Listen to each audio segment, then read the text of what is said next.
പരിശുദ്ധ സ്ലീവായുടെ പുകഴ്ചയുടെ തിരുനാളാണ്. എല്ലാവർക്കും വിശുദ്ധ കുരിശിൻ്റെ തിരുനാളിൻ്റെ ആശംസകൾ സ്നേഹപൂർവ്വം നേരുന്നു. മോശയോടും ദൈവത്തോടും മറുതലിച്ച ഇസ്രായേൽ സമൂഹത്തിൻ്റെ മരുഭൂമിയിലൂടെ യാത്ര ചെയ്യുകയാണ് അവർ. അവരുടെ അടുത്തേക്ക് ദൈവം ആഗ്നേയ സർപ്പങ്ങളെ അയക്കുന്നു. ഇതിൻ്റെ ദംശനമേൽക്കുന്നവർ മരിച്ചു വീഴുന്നു.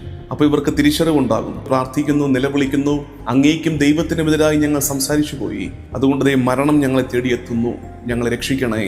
മോശ ഈ ജനത്തിനു വേണ്ടി ദൈവത്തോട് പ്രാർത്ഥിക്കുന്നു. ദൈവം പറഞ്ഞു, പിച്ചള സർപ്പം ഉണ്ടാക്കി ഉയർത്തിപ്പിടിക്കുക, അതിലേക്ക് നോക്കുന്നവരൊക്കെ സുഖമാക്കപ്പെടും.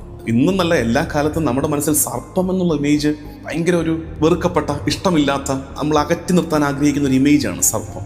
അപ്പോൾ ദൈവം എന്താ ചെയ്യുന്നത്? ആ ഇമേജിനെ തന്നെ സാൽവേഷന്റെ, രക്ഷയുടെ അടയാളമാക്കി ഉയർത്തുകയാണ്. പിച്ചള സർപ്പത്തിലേക്ക് നോക്കുക.